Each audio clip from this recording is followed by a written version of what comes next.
Hello everyone, I am Nitin Rajput, currently serving as a research associate in Delhi University. So in today's video, we will see how we can deploy a 5G core on our server, and later on we will test the 5G core with our 5G RAN and 5G UE simulator.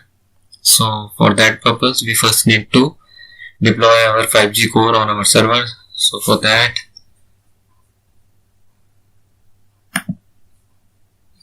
I have written an Ansible script that automate all the processes related to deploying a 5G core. So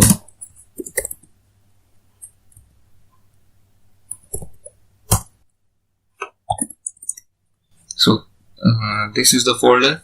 So first file name is inventory.txt, in which we have to mention our credentials related to server, where we are deploying the IP address, the user name and the password. And another is our playbook.yaml, which consists of tasks that are going to perform to deploy a 5G core. So we only need to change here the server value. It will update the IP of our AMF and UPF, which will later on responsible for the connection establishment between RAN and the 5G core. So we need to update this. So I have written the Ansible script in which you only need to change the server IP here, or you can say you can provide a server IP here, and that's it.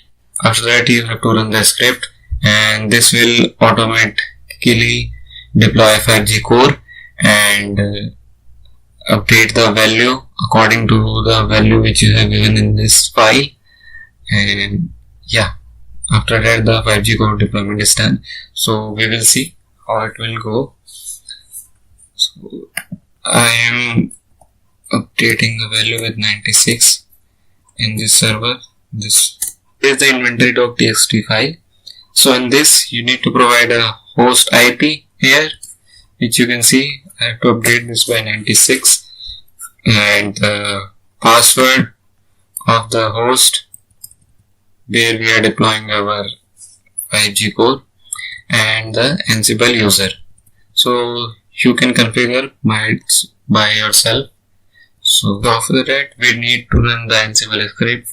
So just run this by using this command.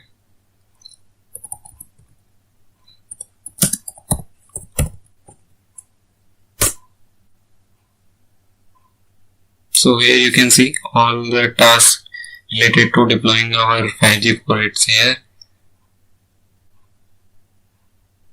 So it will take around 1 to 2 minutes to deploy a 5G core on our server. So now you can see our Ansible script has run successfully. So let's quickly look what was the tasks that it was performing. First, it updated the latest package here, and here you can see install the Open5GS, updated the AMF config according to our IP which we have provided in the Ansible playbook.yaml file, updated our UPF config also, restarted the services, and after that it also restarted the services of AMF and UPF.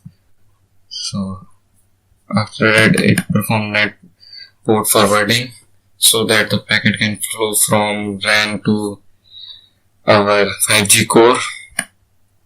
So, and later on, it cloned the code and ran the dashboard. So now we have to access our dashboard. So for that purpose, I have to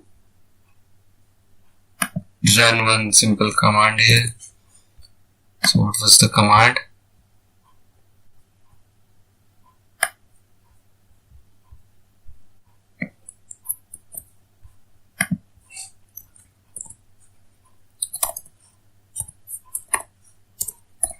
Go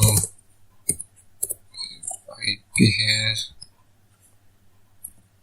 Why we are doing this? Because we are running our dashboard on a remote server, so we can't access a browser. So using this command, you can access the dashboard to our local. So let's perform this.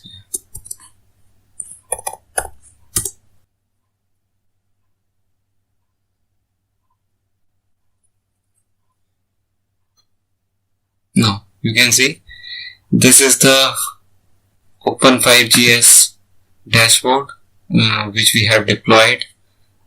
So we need to log in into this. So the username is admin and default password is 1423. So now we are able to access our dashboard, 5G Core dashboard. So we need to add a subscriber. So here we need to provide IMSI number. So I have already written this. I need to copy paste this number to our dashboard,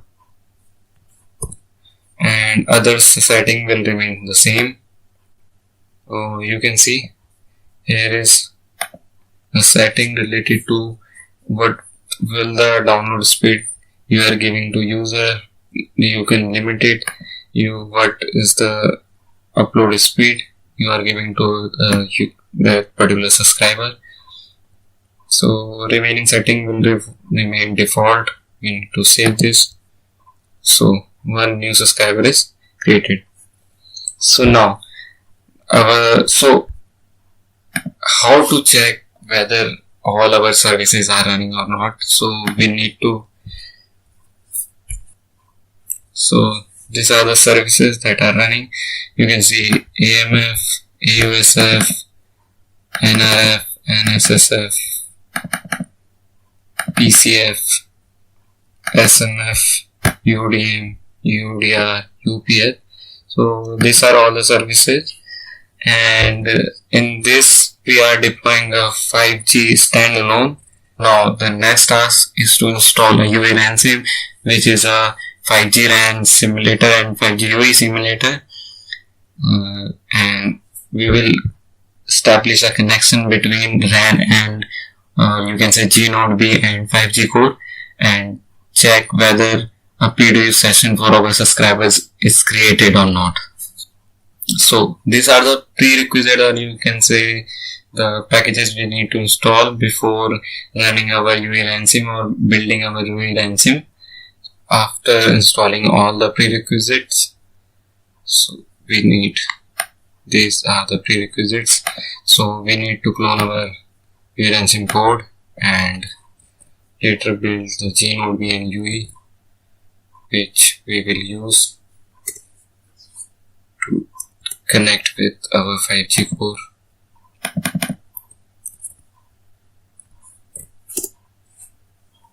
So this building process will take around 2 to 3 minutes. So the UERANSIM is successfully built. So now we have to update the config of our G-Node B and UE. So first we need to update or modify our Open5GS G-Node B file.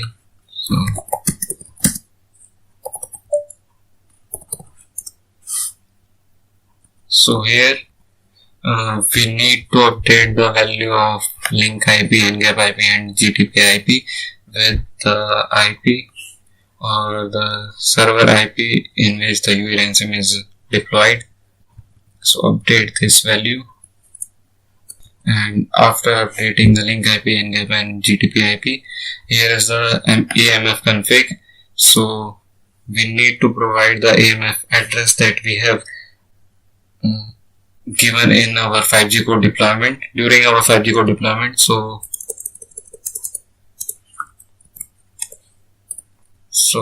we have given 192.168.5.96, which is the AMF IP address that we have given during the 5G core deployment. So save and exit. Now we also need to update our UE, 5G UE. So in this there's G node B, or you can say G and B search list. So here we need to provide our server IP where the UERANSIM is deployed.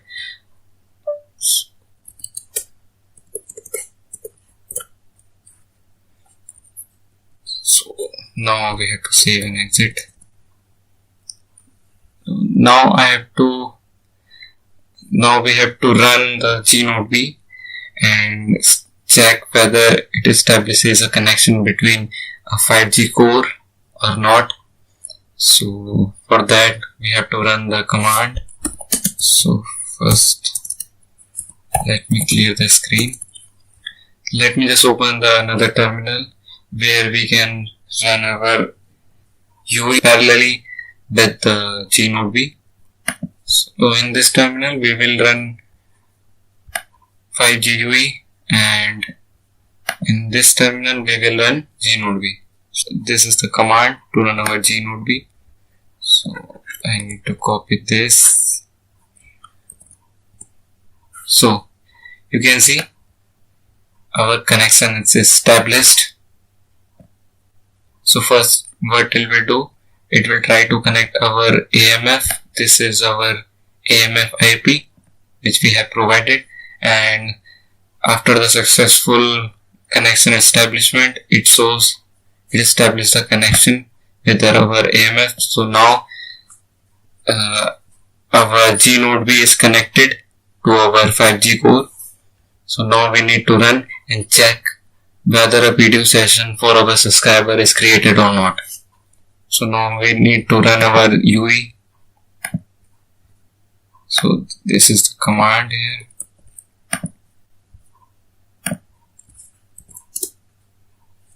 So you can see the PDU session is created successfully, and here some logs also comes. So one new signal is detected, IRC setup, and PDU session resource setup for UE1. So now the PDU session is also created. So what we have done so far, first we deployed our 5G core on a particular server. I have deployed on this server, and after that we have checked what are the services which are running. After that we have deployed a UERANSIM, which is 5G RAN, or you can say G node B, and 5G UE simulator. First we have established a connection between 5G core and our G node B. After that we have checked that whether our subscriber PDU session is created, and we have successfully created the PDU session and established a connection between our 5G RAN and 5G core. So thank you for watching this video.